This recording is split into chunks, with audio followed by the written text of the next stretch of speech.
In the navy blue blazer I had unboxed tonight, a neatly folded note lay inside the inner pocket. What froze me wasn't the creased paper, but the name printed on it. Julie Lawson, my mother, who had been gone for almost 10 years. The scheduled pickup time was tonight at 9:30. I stood still in my rain-scented Seattle apartment, my fingers trembling over the cold letters. Who was living under my mother's name? Curiosity mixed with fear pulled me to the dry cleaner. The clerk wasn't surprised, only quietly handed me a sealed large bag. The label outside read, Mrs. Lawson. Inside was an ivory wedding dress, the edges still stiff with fresh starch. My heart raced when I discovered, hand-stitched deep inside the lining, a tiny USB drive along with a parking ticket for the Harbor and Pine Hotel, room 512. I had never set foot in that hotel, let alone used the name Lawson to book a room. Yet when I checked, the front desk confirmed, Sabrina Lawson was the name on the reservation. And as I neared the slightly open door of room 512, a waft of cologne drifted out, Mason's scent, the one he wore every day. I pushed the door gently. The room glowed dimly under yellow wall lamps, Mason's familiar cologne lingering, mixed with the heavy scent of whiskey. My heart pounded as if my body was warning me not to go in. But my feet moved forward on their own, each step sinking into the thick carpet. The king-size bed was neat, the sheets so flat they felt impersonal, no sign of someone having left. On the nightstand lay a stack of minibar receipts. I picked it up, eyes scanning the neat lines, liquor, chocolate, mineral water, all billed to room 512. The last line made my breath catch. Customer signature S. Lawson. The loops matched exactly the signature I'd written hundreds of times on company documents. Without looking closely, even I might believe I had signed it. Behind the closet door a hairline panel hinted at a wall. Safe 3 digits, not a key. I clenched the paper, my palms damp with sweat. Someone had forged me not only my name but my handwriting. I looked around for another clue. On the desk by the window, the television screen still showed resume a sign. Someone had used a USB or laptop to play content. I opened my bag and pulled out the USB I'd found in the wedding dress. Part of me hesitated, but I plugged it into my tablet. The screen lit up with a single folder. Confidential, transfer. I clicked. Inside was a draft contract over 40 pages long, clearly titled, Transfer of Ownership of the EchoMap app, the very product I had spent more than a year developing with my team. Transfer, Sabrina Lawson. Transferee, Talia Brooks, my coworker. I swallowed hard, eyes glued to the text. Along with the contract were multiple PDF files and screenshots of internal emails. All implied I had sent data out of the company. Each file carried a timestamp. But the chilling detail was in the metadata. Every file had been created on Talia's computer. A brutal, fitting theory flashed in my mind. Mason and Talia were working together. Mason exploiting my trust, Talia leveraging her position at the company. They were staging a narrative where I became the data leak, the perfect scapegoat. I stepped onto the balcony, inhaling the damp night air. Far off, the Seattle port lights blinked as if mocking me. In my head, memories pieced together. Mason's recent absences, his phone always face down, his vague explanations. Talia, the polished coworker whose eyes flickered whenever I was praised. I had thought it was petty jealousy. Now I saw it might have been a plan months in the making. A soft noise behind me made me jump. I turned, the door still closed, hallway silent. I stepped out to check. The corridor camera in the ceiling corner blinked red. I called the front desk, pretending to ask about the reservation. The attendant said casually, tonight's check-in is under Miss Ruth Harper and Mr. Mason Harper. Ruth, Mason's mother. For a moment, my stomach knotted. Ruth had always seemed kind, gentle, bringing cookies on holidays. But now her name appeared alongside Mason's in a calculated scheme. I sank onto the bed, my head spinning. If even his mother was involved, what bigger setup were they building? I reopened the USB. Beyond the contract folder was a compressed photo file. I opened it, a series of screenshots from the company's computers. One showed an email window with my name in the corner, and the line, Sabrina Lawson sent files externally. but I knew for sure that night I had been working overtime with my team. The evidence was fake, yet so precise the company's leaders could believe it instantly. My chest ached, anger and despair mixed. My phone buzzed, cutting through my thoughts. An unknown number. I hesitated, then answered. A deep male voice, deliberately low. Tomorrow, sign. After that, everything will be quiet. I stayed silent. The voice continued. You know you have no other choice. Immediately after, a message arrived, a photo of me entering room 512, my silhouette clear under the hallway light. Someone was tracking my every step. And now I had been pulled into their game, a game whose rules were set long before, casting me as the loser. I looked around the room. Everything suddenly felt cold, like a stage already set. The forged minibar receipt, the hallway camera, the USB with the contract, all pieces of a script. And the lead role me. Outside, rain tapped lightly on the window. I curled inward, phone still glowing with the single text, tomorrow, sign. After that, everything will be quiet. But I knew well once I signed, nothing would ever be quiet again. I left the hotel that night with my mind in turmoil, head spinning as if waking from a nightmare I was still trapped inside. The forged minibar bill, the USB with the transfer contract, the image of Mason entering with his mother, and the threatening message, they all circled in my head, making each breath heavy. I knew sooner or later Mason would try to reach me, and he never worked alone. 3 days later, the meeting came. Mason called with a sweet tone, saying he wanted to have dinner, to talk, clear up misunderstandings. I didn't refuse. Partly because I needed answers, partly because I wanted to see what parts of their script were still hidden. The Italian restaurant on Capitol Hill glowed under golden lights, tables draped in crisp white cloth, small candles flickering as if pushing back the darkness around each diner.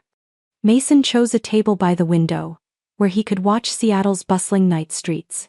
He smiled the familiar smile, the one that once made me believe he was a safe harbor. But now, behind it, I saw only cold calculation. Sabrina, Mason said, pulling out a chair for me, his voice warm to the point of fake. I know the past few days have been stressful. I want you to understand. Everything we're doing is to protect your future. I gave a slight smile, keeping my tone even. Protect my future by booking a hotel room under my mother's name? Or by faking my signature on a minibar bill? Mason flinched but quickly regained composure.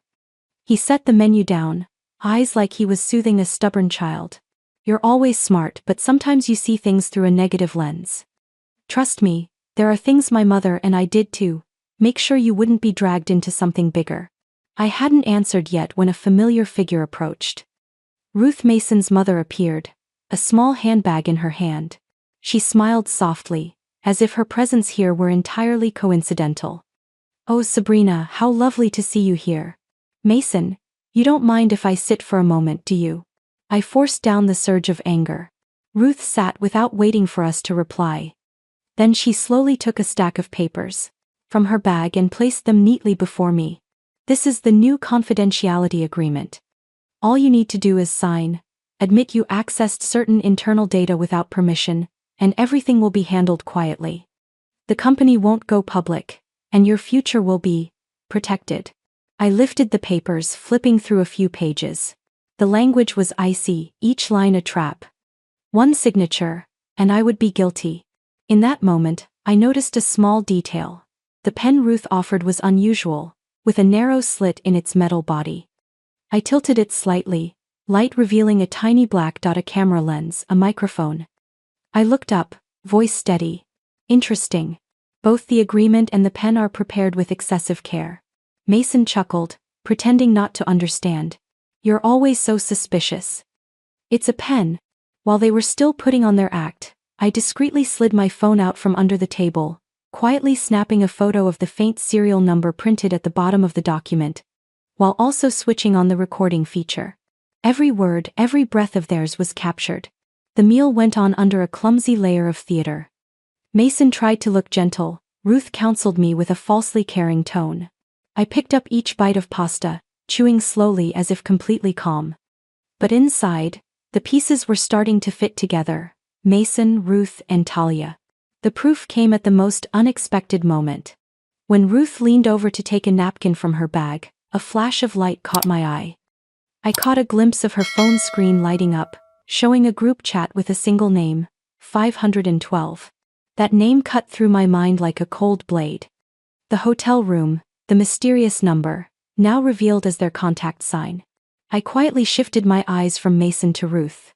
They had no idea what I'd seen. They kept pressing me to sign so everything would be smooth. But in my head, the truth was clearer than ever. I wasn't the passive one here. They were the ones, slowly exposing their real faces. The air in the restaurant grew heavy, every sound seeming to slow down. I stayed put, pretending to weigh my options, flipping the pages back and forth while my phone in my bag recorded it all. In Mason's eyes flickered an impatience he couldn't quite hide. He thought I was about to give in. But I knew, from the moment I saw that group chat, the game had shifted. And right then, I chose silence. Not rejecting, not agreeing. I let them think I was still hesitating, knowing that this staged hesitation would pull them deeper into the trap they believed they'd already won. I took a slow sip of wine, eyes drifting out the window where Seattle's rain streaked long lines under the streetlights. None of them realized the real match had begun. On Monday morning, I walked into the office with a weight so heavy it felt like the whole atmosphere had changed. No more familiar greetings, no more easy looks from coworkers. People avoided me, whispering in the hallways. Just a few minutes after I sat down, the technical director's assistant came to my desk. "Sabrina, Mr. Whitaker wants to see you. Right now." My heart clenched.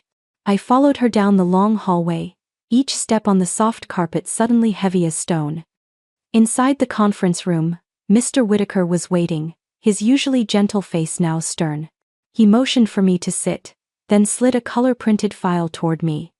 "Sabrina, the company just received an anonymous complaint accusing you of leaking data." I opened the file. Before my eyes was the system access log.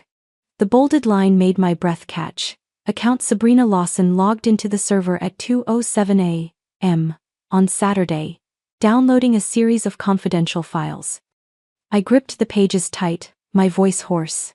"That's impossible." At that time I was at the hospital. I swiped my card at the parking lot to visit my friend Emily. Mr. Whitaker looked at me, his eyes a mix of doubt and regret. "Sabrina, I want to believe you. But the company must proceed by policy. You're suspended until the investigation concludes." Those words rang like a sentence. I fought to stay calm. As I left the room, the hallway stretched endlessly. A few eyes followed me, part pity, part curiosity. I clenched my bag tighter and walked straight to the parking lot. Sitting in my car, I opened my phone to check my email. The logs looked too perfect, prepared so no one would doubt them. But I remembered clearly, at that time I was standing by Emily's hospital bed, holding her frail hand after her treatment. I had proof the parking system recorded my entry and exit. But would the company believe me? The feeling of being trapped tightened around me. I thought of Mason, of Ruth, of Talia. A net was being woven, and I was being pushed into its center. I needed someone who could untangle these invisible threads. A name surfaced: Owen. A freelance security expert who had helped a friend's startup escape a cyberattack 2 years ago. Straightforward, a little eccentric, but skilled enough to make major tech firms wary. I called him. His voice came through rough with lack of sleep. "Sabrina. Long time no hear. I heard you're in trouble." I gave him the short version, skipping the unnecessary details, focusing on the fake evidence and the system logs. Owen was silent for a moment, then said, "Bring everything to me. Same address, basement of the cafe. We'll see who's fabricating this." I drove across the city, rain streaking down the windshield. The cafe basement Owen rented as an office hid behind an old wooden door. He opened it, hair tousled, coat tossed onto a chair. His desk was a maze of screens and tangled cables. "Give me the USB." Owen held out his hand. I placed it in his palm, the metal cold as if holding a dangerous piece of evidence. He plugged it in, his fingers flying across the keyboard so fast they blurred. The screens flickered, then he stopped, eyes lighting up. "Sabrina, did you know this isn't just a contract? It's also pinging a location signal. Every time it's plugged in, It sends coordinates to an external server. It's a low-grade beacon legal to trace. It doesn't pull data, pings when powered. I leaned in. Where are the coordinates? Owen turned the screen. A red dot blinked on the outskirts of the city at a private storage unit. Unit 3B. He looked up, his voice low. That's definitely where the rest of this game is being kept. Someone wants you to believe you messed up, but the trail leads straight here. If I wanted out, I had to follow it to the end. And Unit 3B was where the thread waited. I knew I couldn't walk alone through this maze. Evidence kept appearing only to point its sharp edge at me. I needed someone steady enough to keep me from sinking, and strong enough to fight Mason and whoever stayed behind him. That night, I called Nadia Pierce, a young lawyer I'd met at a startup conference. Her voice came through the phone, brisk yet firm. I hear you, Sabrina. If what you're saying is true, they're not trying to push you out of your job, they're building a full case to destroy your career. I'll go with you. But we have to be careful. 2 days later, Owen and I met Nadia at a parking lot next to a shopping center. Nadia appeared with her hair tied back, a beige trench coat, a folder in her hand. Her eyes were bright but steely, like someone used to facing lopsided legal battles. I read through what you sent, Nadia said as she opened my car door, her voice even but resolute. If all of this is proven, they're facing charges of evidence fabrication and impersonation. But first, we need to check where the USB sends its signal. The drive out to the suburbs passed in silence. The long road flanked by rows of identical warehouses. Gray concrete blocks loomed motionless, standing, like silent guardians, hiding thousands of secrets for people who didn't want to be found. We stopped in front of Unit 3B. Owen used his phone to trace the signal, confirming the blinking red dot matched this location. The storage door was dark green, the lock still intact but with fresh scratches by the hinge. I'll open it legally, Nadia murmured, pulling out a master key she'd been authorized to use under a temporary hold order. When the door rolled up, a smell of metal and old paper rushed out, thick enough to choke. Inside, flashlight beams swept over stacked cartons. I moved closer, my heart racing when I saw a shipping box clearly printed with my name. Sabrina Lawson. My fingers trembled as I opened it. Inside were stacks of software invoices, all in my company's name.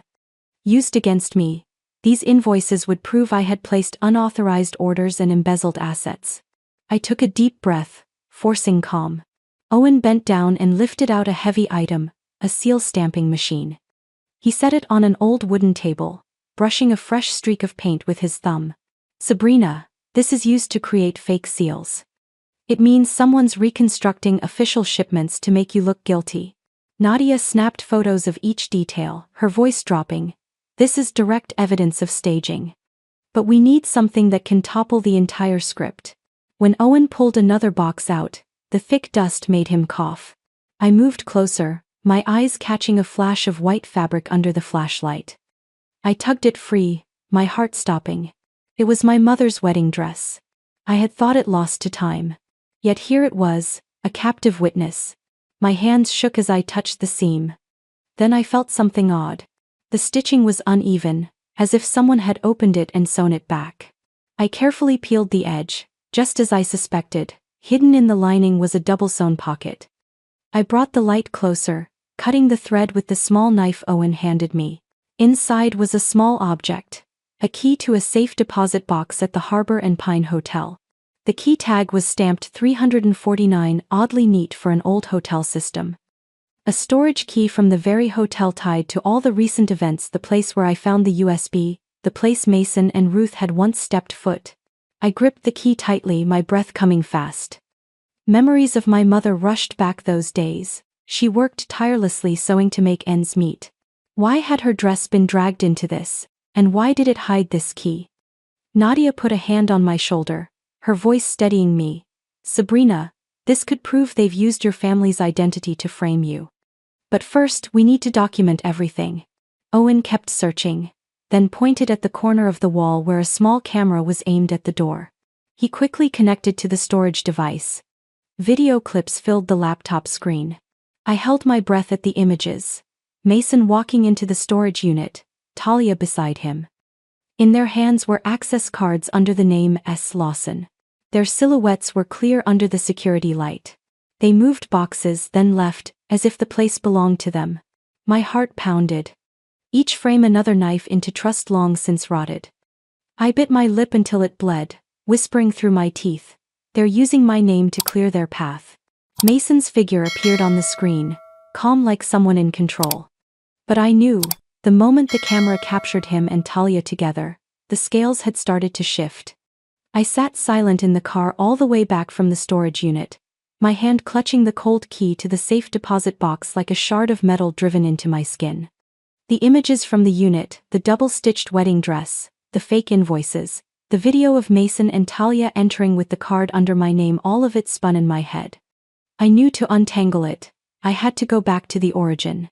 The next morning, I drove to Tacoma, where Aunt Carol lived in a small wooden house, at the end of a maple-lined road. Since my mother's death, she was the only one who kept the unbroken pieces of memory about her. She opened the door, her eyes kind but surprised to see me. "Sabrina, you've lost weight. Is something wrong?" I tried to smile, stepping into the warm living room filled with the smell of the pies she always baked. "I need to ask you about Mom. About her younger years." She was silent a moment, then poured me a cup of tea. The rising steam eased the tension a little. "Your mom worked very hard, you know that. Back then, she sewed wedding dresses for a small shop next to the Harbor and Pine Hotel. That was also when she decided to drop her old name to get away from a bad relationship. From then on, she used the last name Lawson." I lowered my eyes, my heart heavy. The name now used to frame me had begun as my mother's decision to save herself. I asked softly, "Do you still have anything from that time?" She nodded, went into the bedroom. A moment later she returned with an old tin box, its silver dulled with years. She set it in front of me, her hands trembling as if passing down a piece of memory. When I lifted the lid, inside were old receipts and papers. I flipped through them until I stopped at a dorm invoice from 1998, printed with the name Julie Lawson. But what made me choke was the back of it, a handwritten string of numbers, 3 digits clear, 512. That room, that number, none of it random. I gripped the edge of the paper, my mind in turmoil. Mason had dug into my mother's past and grafted it onto my present. He wanted to turn me into my mother's reflection, a woman repeating mistakes, and use that as the excuse to destroy me. Aunt Carol looked at me, her eyes heavy with sadness. "Sabrina, your mom went through a lot. She chose the name Lawson to start over. Don't let anyone turn that into a stain." I hugged her, the warmth of her arms making my eyes sting. That afternoon I returned to Seattle, meeting Nadia and Owen at the small office. I handed them the invoice and told them what Aunt Carol had said. Nadia frowned, holding the paper under the light. "This is unbelievable. They're not only faking the present, they're exploiting your family's past. These numbers. If someone found them, they'd claim it's proof your family had the same issues. And now they're accusing you of repeating them." I clenched my fists. Mason is building a vicious circle. He wants me to become the tragedy my mother tried to escape. Nadia sighed, but her voice was firm. "We have to prepare. I'll keep this paper as counter-evidence. If they dare use it, we'll expose the fabrication." Right then Nadia's phone buzzed. She glanced at it, her expression darkening. "Sabrina, I got a subpoena. Someone's accusing you of misusing the R&D fund. The company is requiring you to appear at the weekend gala to explain yourself before the board and the shareholders." They had moved to the next step.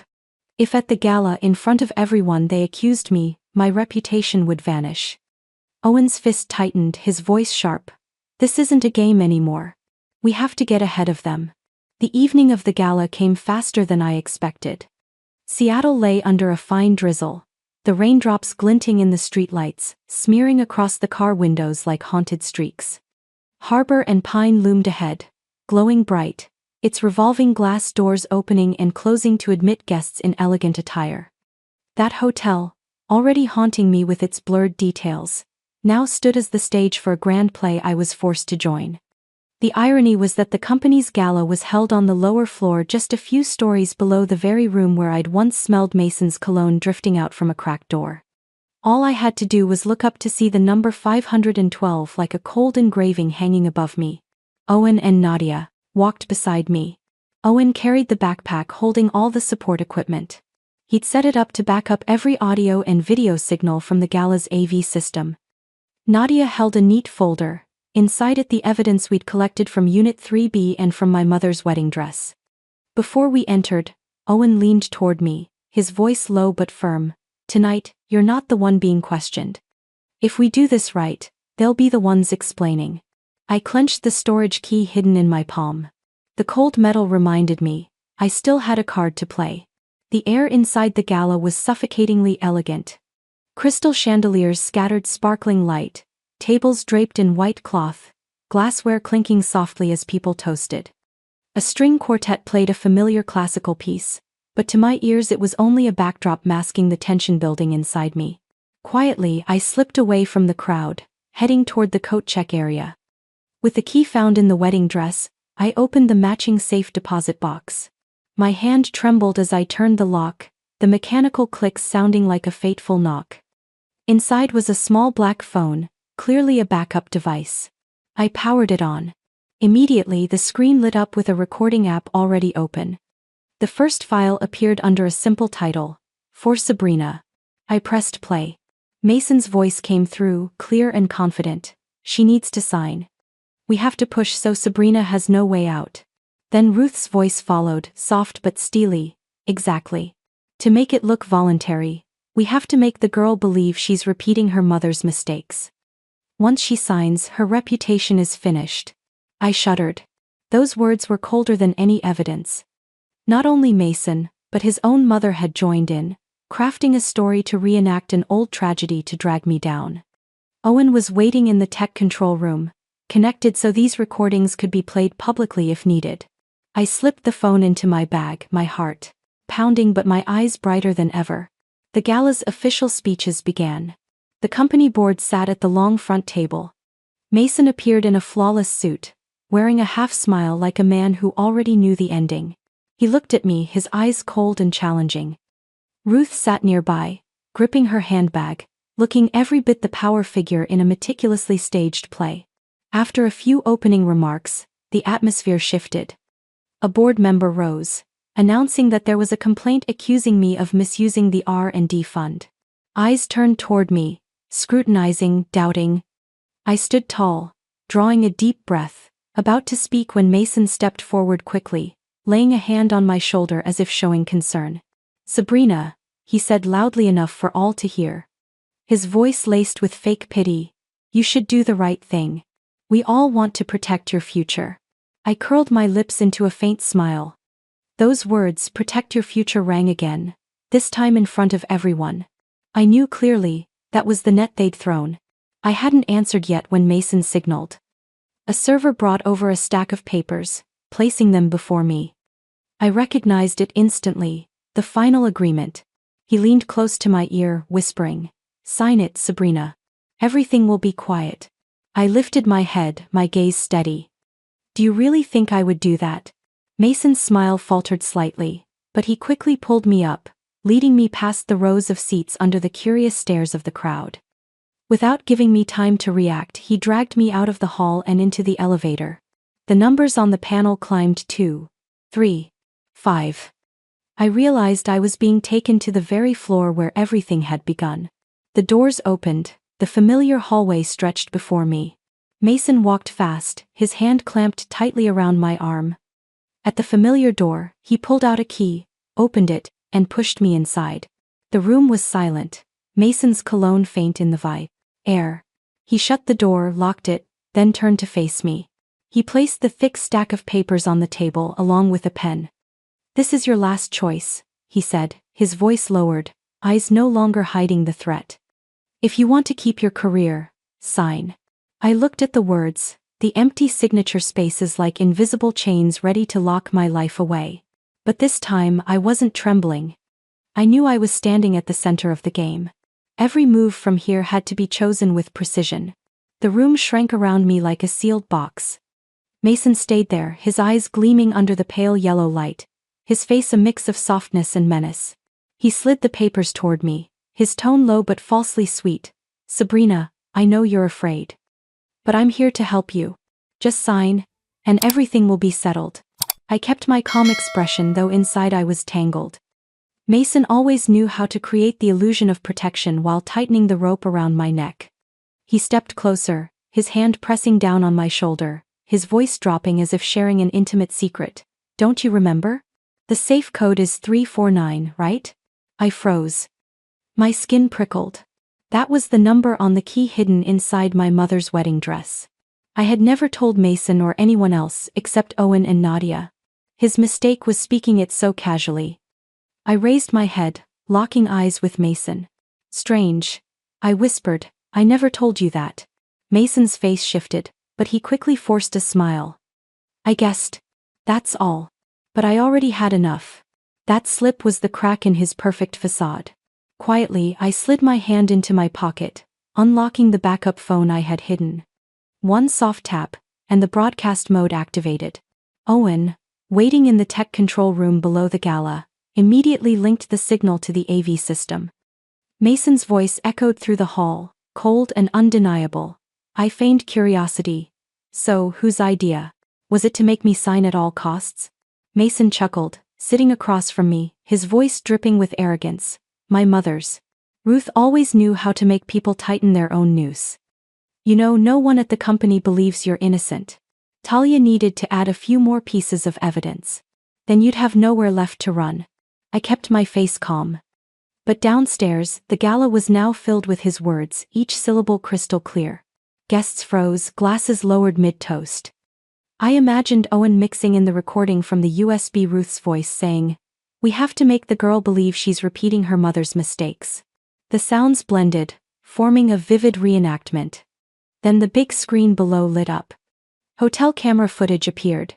Mason and Ruth entering the fifth-floor hallway, carrying a briefcase. Then Talia entering Unit 3B, the timestamp matching the USB signal. The video chains played in sequence, now exposed to all, undeniable. In the room, Mason hadn't realized yet. He kept speaking. "Sabrina, stop making this hard. Sign. Except that you can't win." I tilted my head slightly and said, "Are you sure it's still silent down there?" Right then, Mason's phone buzzed nonstop. He frowned, glanced at the screen. His face drained white as he realized his own voice was booming through the gala hall, interwoven with Ruth's and Talia's. He shot to his feet, rushing for the door, but I was already blocking him. "You forgot, Mason. This isn't a locked room anymore. This is a stage." Below, whispers erupted, chaos spreading. People pointed, murmured. Some board members were already on their phones. Others shot up from their seats in anger. And then, in that charged moment, a woman's voice rang through the microphone. "Ruth." She had snatched it from the host, her face flushed, her eyes still calculating. "Don't believe what you just heard. It's fake. This girl, Sabrina, she staged it all to escape blame." The hall buzzed. Some people hesitated. But then, the doors swung open. Ryan, Talia's ex-boyfriend, strode in. Dressed in a dark coat, he carried a thick folder. He walked straight to the stage, his rough voice cutting through. "Fake? Then explain this Unit 3B's rental contract under Mason Harper's card." All eyes turned to Ruth and Mason. Ryan held up the papers, the rental stamp still fresh, Mason's name printed clearly. In the room above, Mason's fists clenched, his eyes flashing with desperation and rage. The stage door had opened, and the game he had built collapsed in front of hundreds of witnesses. I held my ground across from Mason, drawing a deep breath, bracing for the moment he would lose control. The gala hall roared with chaos after Ryan displayed the rental contract for Unit 3B. Murmurs spread, lights glinting off faces now exposed by truth. I stepped slowly toward the stage, each step like crushing the fear that once bound me. Nadia was already there, her face stern, her voice cutting through the noise. "All documents, devices, and security cameras related to this matter must be preserved immediately. I will contact hotel security and the company's legal team. No one is allowed to delete, alter, or move any evidence." The hotel staff nodded quickly, hurrying to comply. Some board members rose to their feet, their eyes now turned on Mason and Ruth with suspicion instead of trust. Mason forced a laugh, sweat glistening, scrambling for persuasion. This is a misunderstanding. Sabrina is fabricating a dramatic story to trick you all. But at that moment Mr. Whitaker, my direct supervisor, rose from the front row. In his hand was the pen Ruth had placed on the table earlier that night. He turned it under the light, examining it closely. "Interesting," he said calmly, his voice sharp as a blade. "This serial number is exactly the type of pen camera I recall. Clearly it was Ruth herself who gave me one like it at a partner meeting last year." He turned to the crowd, holding the pen up as living proof. "No further debate needed. This is recording equipment. Its presence here is no coincidence." Ruth shot up, her voice shrill. I don't know anything. Someone must have switched it." But her flickering eyes betrayed everything. I stepped forward. "Mason Harper, do you remember the employment contract you signed 3 years ago? The non-compete clause you put your name to? According to it, you are barred from creating or joining any project directly competing with the company's product. Yet now, evidence shows you and Talia plotted to seize EchoMap. You can't both break the contract and pin it on me." Mason narrowed his eyes, forcing composure, but his fists clenched tight, veins rising in his neck. Don't make things up. I'm not making this up. You signed it, and your signature is still in the personnel file. You want to twist the truth, but the law isn't something you can slip past so easily." Suddenly Talia shot to her feet. Her face went pale, her eyes darting wildly as if searching for an escape. When security moved toward her, she panicked, trying to run for the back door. But within a few steps, 2 hotel staff blocked her way. She stumbled back, tripped over a chair, nearly sobbing. I can't hold it anymore," she stammered, then blurted out loudly, her voice shaking. "Ruth promised to pay off all my student loans if I created evidence against Sabrina." The words echoed through the hall like a hammer blow, shattering every doubt. The entire room froze. Ruth's face drained white, her eyes wide with horror, while Mason froze stiff, speechless, with no excuse left. I held still, silent for a moment in the vast hall, every gaze still fixed on Talia, who was choking on her confession. It felt like the curtain of a stage had been torn apart, exposing everything. But I knew it couldn't stop there. They still had other pieces, still had room to maneuver if I didn't deliver a clear ending. I signaled for the hotel staff to bring the box I had left backstage at the start of the evening. When it was placed on the table, I opened it myself. The crystal lights glimmered against the ivory of a wedding dress aged yellow with time. "This," I said, my voice carrying so all could hear, "is the wedding dress my mother once made for a client. It stayed with her for years, and by chance became a witness to the schemes you've seen." I gently spread the dress across the stage, my hands tracing the delicate seams. Right before the audience, I showed the first row of stitching, then the second layer crisscrossed inside. Gasps rose as a hidden pocket appeared in the lining. I pulled out a thin folded sheet, still smelling of fresh paper. "They meant to use this as evidence," I continued, holding up the handwritten invoice. A note supposedly from my mother, with the words, "Do not repeat old mistakes." The date matches the laundry slip I found in the blazer pocket on the very first night. I paused, scanning the crowd. Ruth was rigid, Mason biting his lip, Talia unable to lift her head. I spoke slowly, each word pressing down like stone. "But look closely. The ink is too fresh, no stains of age. This paper cannot possibly be from the late 90s as they claim." Owen, prepared beforehand, stepped forward with a laptop connected to the big screen. He carefully placed the paper into a portable ink spectrum scanner. A violet glow spread, revealing every trace. He spoke clearly. "This ink was printed less than 6 months ago. No oxidation consistent with more than 20 years of age." The screen displayed the analysis, the date of printing in glaring red. The crowd erupted. Some board members stood, whispering urgently, faces flickering with outrage and shock. I turned to Ruth, my gaze calm but sharp. "You used my mother's memory to build a trap. But truth cannot be forged."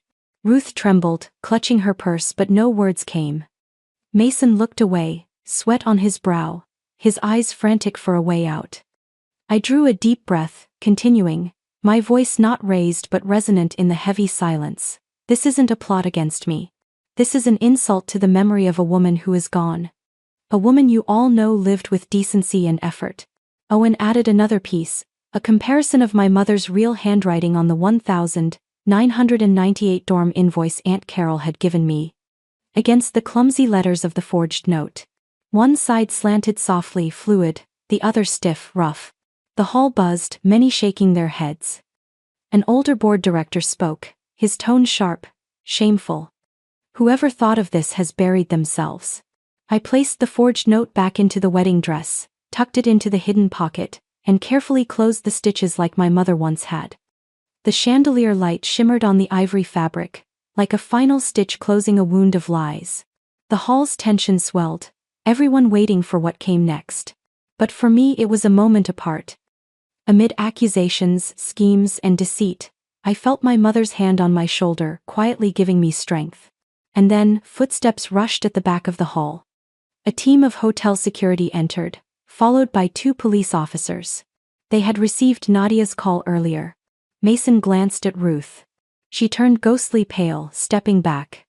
Talia, surrounded by guards, her eyes brimming, lips trembling as if to speak more but unable.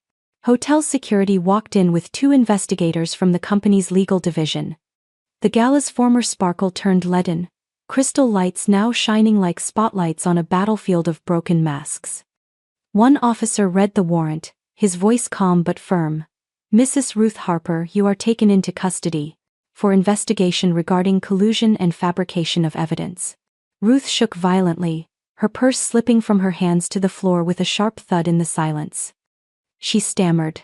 I only wanted to protect my son. But the officer's hands were already on her arms, leading her away under dozens of cold stares from guests and board members. Mason's face was drained of color. When the company investigator read out charges of impersonation and fraud, he tried to force a weak smile. You have no direct proof, but Owen immediately transferred a batch of files from his laptop to the big screen. Emails, invoices, call logs, all laid out. Forged signatures, login times matching Unit 3B camera footage. The truth needed no more words. Talia collapsed to her knees in the guard's hold. She whispered, as if to herself, I needed money for tuition. I didn't think it would come to this. The looks around her shifted, not contempt, but a stunned sadness at the depths desperation could sink someone into. A silver-haired board member rose, his voice steady. What we've seen tonight is a reminder that ethics cannot be bargained. That very night, the company officially announced my suspension was lifted. An internal email went out to all staff. We sincerely apologize to Sabrina Lawson for the doubts and harm she has endured. She will take on the leadership of the new product ethics team, tasked with overseeing transparency and integrity across all projects. They had nearly turned me into a scapegoat, and now they offered me the role of keeper of the light. Owen sat with me in a quiet corner, his eyes carrying a faint smile. In the end, they finally see who can be trusted. I was about to reply when Nadia approached, handing me a small USB. From the recovered data in Unit 3B. There's a batch of emails Mason didn't delete. You need to see this. I plugged it into the laptop, my chest tightening at the subject line, Proposal, Harbor and Pine. It was a draft email Mason had once planned to send me months ago. In it, he described a proposal scene at this very hotel, meant to be the start of a shared future. But at the end the tone shifted, cold and clipped. If Sabrina refuses to transfer ownership of Ecomap, there is no option but to destroy her credibility. She must fall before she can rise. So the very place he planned to propose was also the place he plotted to break me. Nadia set her hand on my shoulder, her voice firm. Sabrina, that's the strongest evidence of motive. They won't escape this. I inhaled deeply, glancing at the hall now emptying under the weight of scandal.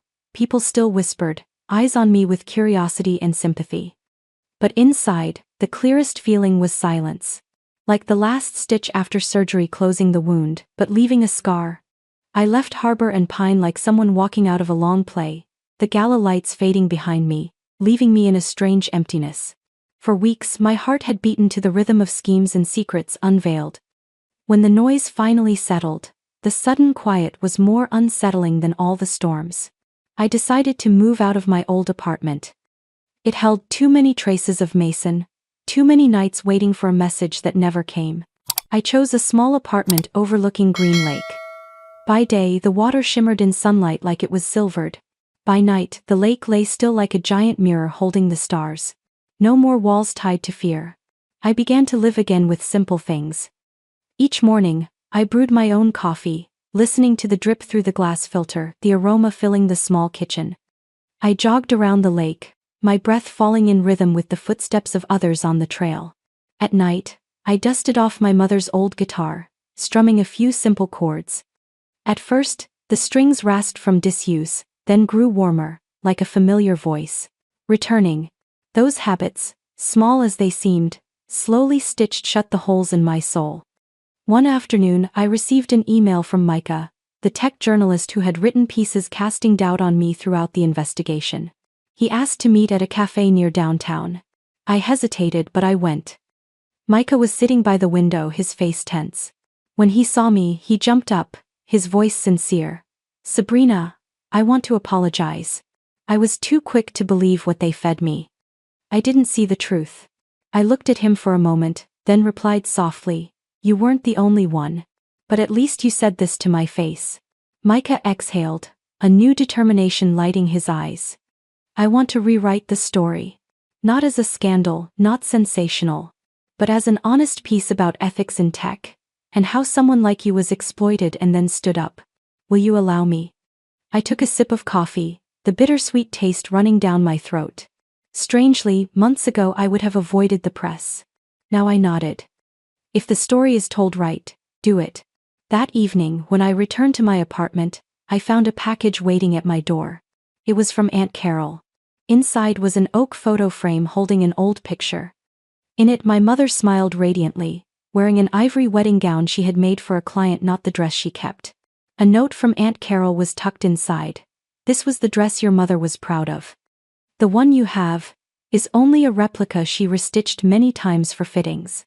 Perhaps someone used it to mislead you." I touched the glass. All along, the dress I thought was my mother's was only a decoy in a larger game.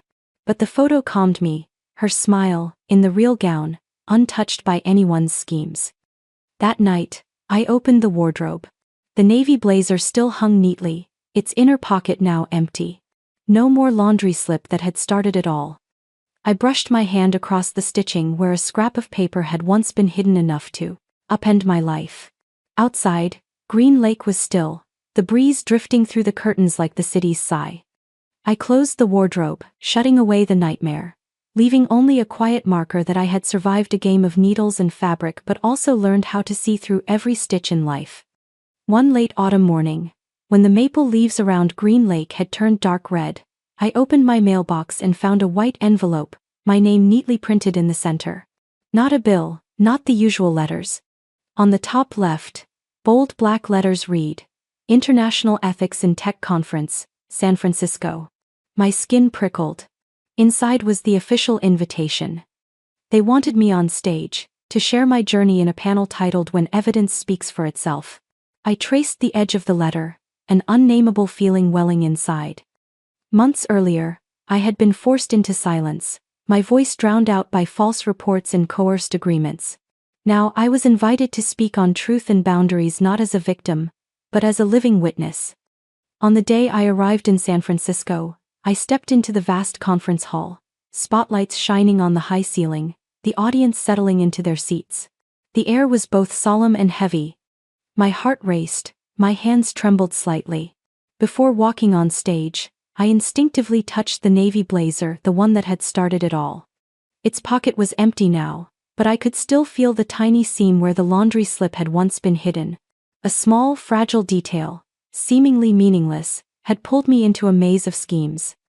Now it was my talisman of calm. When the host called my name, the lights flared down on me. I inhaled deeply, stepped out, and heard the surge of applause. Not applause for my tragedy, but for the story I was about to tell. I didn't speak of revenge. Not of sleepless nights of fear or how rage had pushed me so far. I spoke of boundaries. Of those moments when a person is cornered, forced to sign a paper that isn't theirs. That truth, no matter how deeply stitched away, still leaves a thread to follow back. I spoke slowly, without flourish, so each person in the hall could hear the heartbeat of someone whose truth had been bent but who still stayed unshaken. And in the silence at the end, when I stopped, I heard it inside me, a whisper, distant and close all at once, my mother's voice. Never sign your name to someone else's mistakes. I smiled faintly. The stage lights rose, covering my face not with the shadow of schemes, but with the light of presence, the light of someone who had walked through false seams to stand on the fabric of truth. Everyone who hears this story may see a piece of themselves in it. The moments when we are pushed to take on blame that isn't ours, the moments when we must choose between silence and standing for the truth. I believe that in every family, in every relationship, the line between trust and betrayal, between fairness and control, is a question each of us must face at least once in life. And you, if you were in my place, what would you do? Would you have the courage to refuse to sign someone else's mistake, or would you stay silent for temporary peace? Leave your thoughts below. Your answer might be the comfort someone lost is waiting for. And if you want to walk with me through more journeys that touch the heart, subscribe so you won't miss the next stories about family, love, and life's unexpected turns. Because sometimes it's the simplest stories that show us how strong we really are.